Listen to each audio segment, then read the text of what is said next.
We have already covered a ton of details surrounding the recently announced Super Mario Bros. Wonder, and considering it looks like it could be one of the best 2D Mario titles in far too long, can you blame us? We've already taken an extensive look at the playable cast of characters, the general gameplay mechanics, and the world map, but of course, we're not done yet. So join us once again as we power up the old analysis machine to see what secrets and hidden details we can find in part 3 of our in-depth analysis. Make sure to check out parts 1 and 2 if you haven't already, as we'll be referring back to them, as well as covering details previously left out.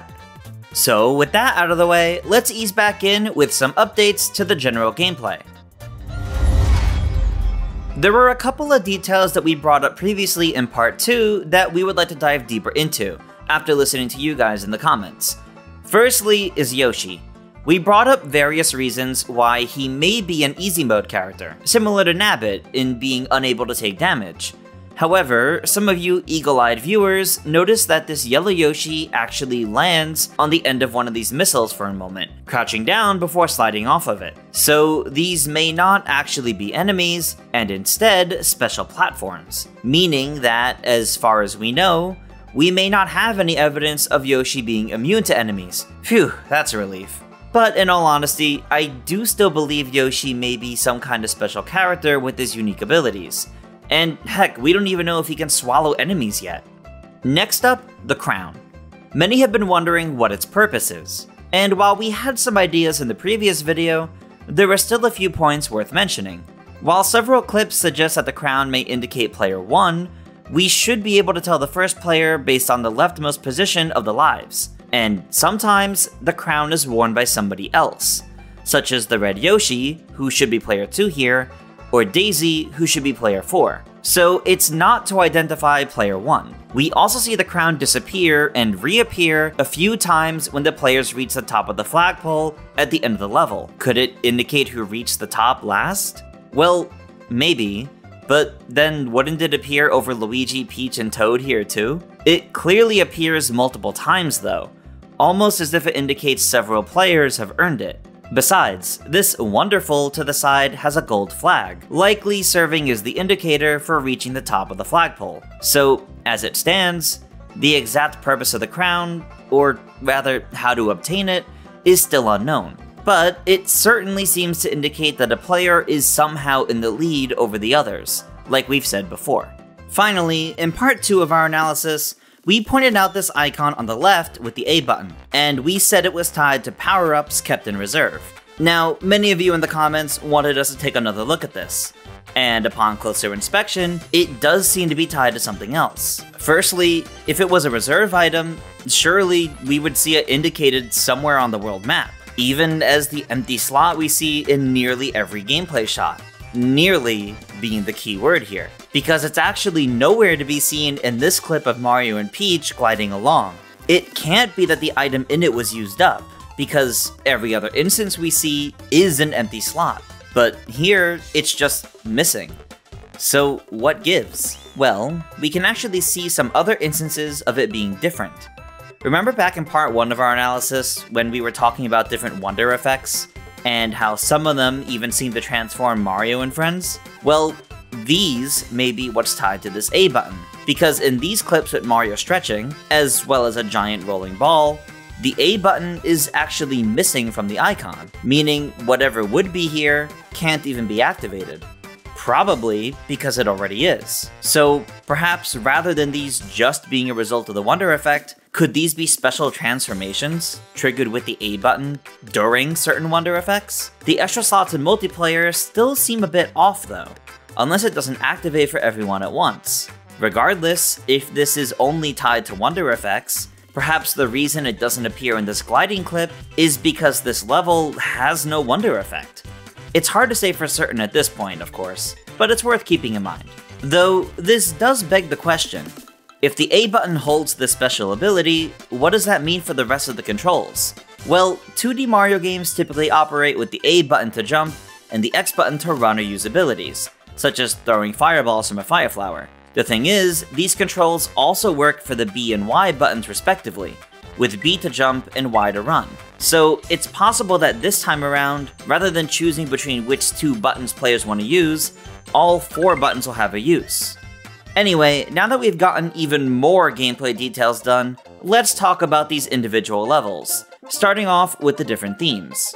Thanks to the world map, we've already seen the grasslands, forest, and sky-based levels. Since we've seen 3, potentially 4, worlds so far, what could the rest be? Well, let's take a look at the different level themes to see where else we may go, and that may help us figure out more of the worlds. Even if, like the grasslands and forest both being in World 1, we may have some instances of a level theme not being for an entire world. Of course, we see the traditional grasslands, a forest, some sort of large blocks standing or floating in the water, a beach, some sort of autumn-like forest, which we might be able to see from the world map, what might be an underground cave that's in the water, given we can see aquatic plants through this hole, a large desert with orange translucent blocks, a poison-filled jungle, what might be a boo house, an undersea level, a large mushroom forest, some sort of wintry underground area with these large gears in the background, sky levels, Bowser's Castle, proper snow levels, and mechanical levels approaching Bowser's Castle. There's quite a lot of different level themes, and even if they don't all correlate to a specific world, it's clear that there's a lot of variety here. I'm particularly interested to learn more about this mushroom forest.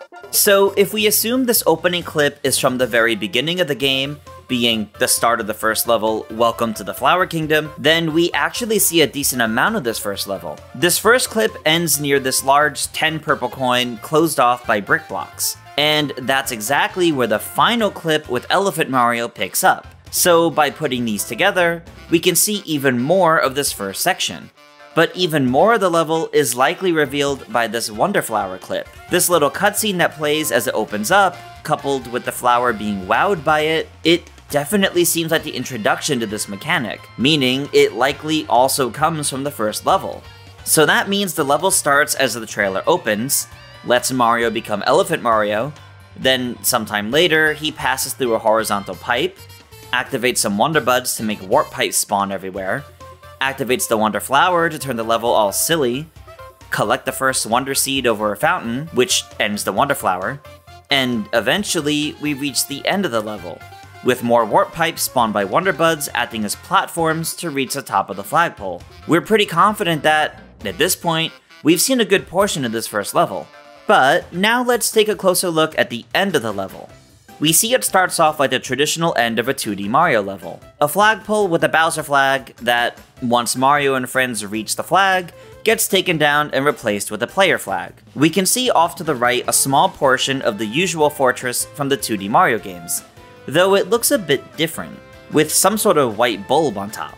Also, this scene doesn't quite play out the usual way. The fortress warps and distorts, changing shape from a fortress to the flower bud house we've pointed out previously. It changes in a puff of purple smoke, the very same smoke we see flowing out of Bowser's Castle. As the party slides down the flagpole, an NPC comes out of the house, holding a Wonder Seed. So, seemingly, at the end of at least some levels, players will be rewarded with the final Wonder Seed of the level, rather than needing to collect it before reaching the flagpole. But will every level end with the fortress transforming like this? Or are all of these just special circumstances for the first level of the game? Regardless, the end of this level gives us our first proper look at this new Toad-like character. So let's talk about them. This character must be a Flower Kingdom equivalent of a Toad. They have pretty similar outfits too, primarily made of one color and white. In this case, the primary color is red. Rather than the one color vest that Toads wear, this character is wearing what looks more like a cloak. They still have the white pants, though these look more baggy than Toad's, and the shoes match their primary color as well, rather than the same brown shoes that every Toad has. And instead of red spots on the head, their heads look like closed flower bulbs, and are striped. They even have the green leaves just above their face, and their eyes are much larger than Toad's. In addition to this one seen at the end of the level, we also see this one in the world map, so we might be able to interact with them too. If they are the Flower Kingdom residents like Toads, then what about the ruler of this kingdom? Well, we mentioned back in part 1 of our analysis that rather than Daisy ruling this kingdom, we think the Flower Kingdom is ruled by this little Wiggler. He's small and green, with a facial design similar to Wiggler. He also has green hair and a small crown, with a flower growing out of it. He's also got a red cape and brown shoes. The thing is, I don't think this kingdom is ruled by a small Wiggler. More than likely, since transformations seem to play a pretty big part here in Wonder, perhaps this prince was transformed into this shape. We don't know for sure what his normal form looks like. I just want to say that Haru translates to spring, which could be fitting for the Flower Kingdom. Cough cough. Anyway, maybe this is why he accompanies Mario and friends, to save his kingdom and get back his true form. And we know that he accompanies Mario. Not only is he in the key art, but he also celebrates at the end of a level, and even seems to come out at times during gameplay, as we can see here. Can he do something? Or is it just a visual, like an idle animation? Could his presence on a character be tied to the crown icon? Anyway, beyond these toads and the prince, there were several other NPCs seen throughout the trailer. These little talking flowers. They're shaped a bit like megaphones. The first one we see at the very start of the trailer talks to Mario as he approaches it, and they all seem to do this throughout the trailer, telling Mario to keep rolling, saying hi as Mario passes by, and so much more. Maybe some of them could provide hints. Some even comment based on their surroundings, such as in this final clip, commenting on the sleeping Goomba, but changing to a simple "well then" upon defeating it. Or this one, when the Wonder Flower appears, first going "whoa" in awe, before changing to a more surprised "whoa" in reaction to the wonder effects. Notably, we only see them in levels, and not on the world map. But part of what's special about these flowers is that they're actually voiced, which I gotta say is quite surprising. There's also this one singular instance of a bright red one. Does it do anything different? Anyway, now that we've talked about the various NPCs that can be found, what about the enemies to fight in each level? There are tons of both new and returning enemies that we can see in this trailer. So, first, let's go over all of the returning enemies.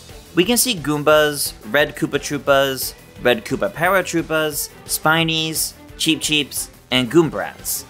And there are bound to be plenty more than these. But, moving on to new enemies, we first see piranha plants that jump out of pipes to walk around, which is a pretty new behavior for them.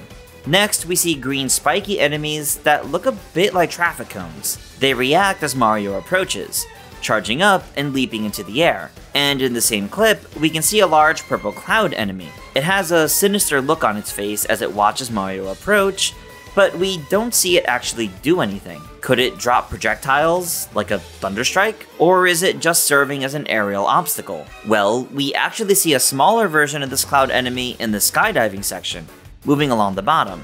Moving on, there are some pink roller skating Koopa Troopas that seem to spawn in groups of 3 to 4. They jump across the platforms as they continue on ahead. Next up, we're not really sure if they're enemies or obstacles, but these large bouncy purple hippos. Some of them move around while others are stuck. Mario can bounce off of them or move them to make them roll into enemies. Another weird one is this elongated Goomba. It clearly looks stretched out, but it's not actually reacting to the surrounding wonder effect, meaning it's just naturally like that? Huh, weird. Anyway, we get a tiny glimpse of an enemy as it's flying off screen after being defeated. It's like a small dark bug, but we can't really tell much else about it. There were also these rhinos that we've talked about before with wonder effects.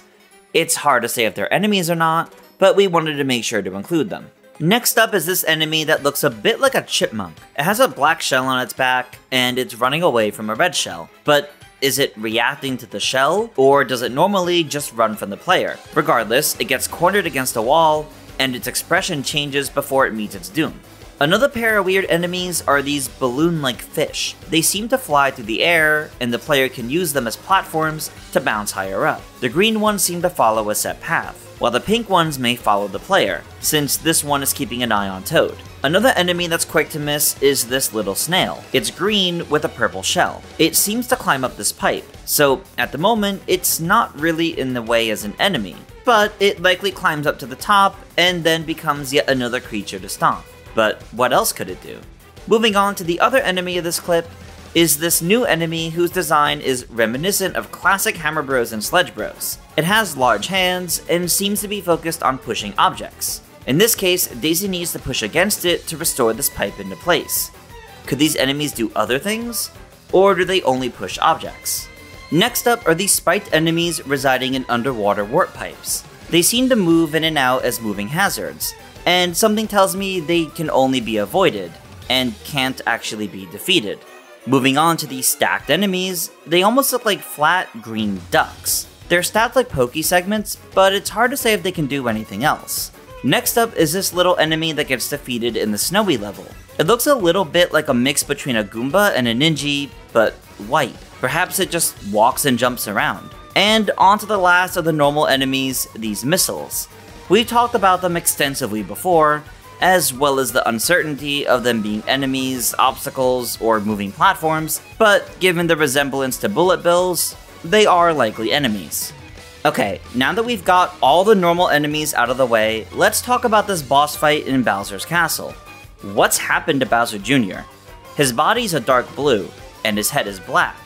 Frankly, his design is similar to Dark Bowser from Mario & Luigi Bowser's Inside Story, but it goes weirder than that. His spikes are bright green, as are his eyebrows, and his hair looks more like a green flame. His bandana isn't just for show anymore either. Now it seems to actually be a large mouth. It's kinda creepy actually. Bowser Jr. seems to be able to trigger wonder effects too, as his roar seems to activate the change in size here. Seriously, what happened to Bowser and his son in this game? Finally, let's take a moment to talk about this Wiggler. He's trailing behind Mario and friends, chasing them on a set of roller skates. Being chased by a Wiggler when it isn't even angry must be scary. But I don't think this is actually an enemy. See this timer up top? It's actually counting up. So what if these players aren't fleeing from an enemy Wiggler, but in a time trial race to the finish against one? It would be exciting to see race levels against an opponent, needing to reach the end of the level first. It would also make sense in this clip, with the new dash panels assisting the quick movement. Okay, we're almost done here, but we want to take a moment to appreciate the charm and personality of the art style this time around, especially when it comes to characters.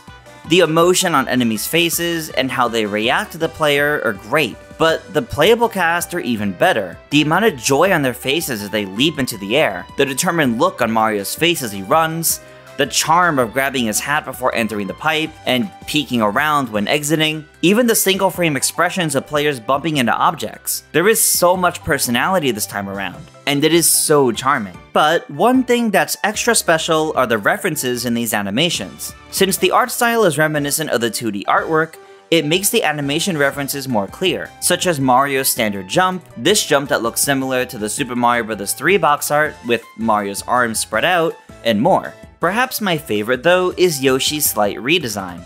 He looks more like his classic design, a bit longer with the sleepier looking eyes. The influence of the 2D artwork is clear, and I can't wait to see more from this game. But with that is going to do it for our Super Mario Bros. Wonder in-depth analysis.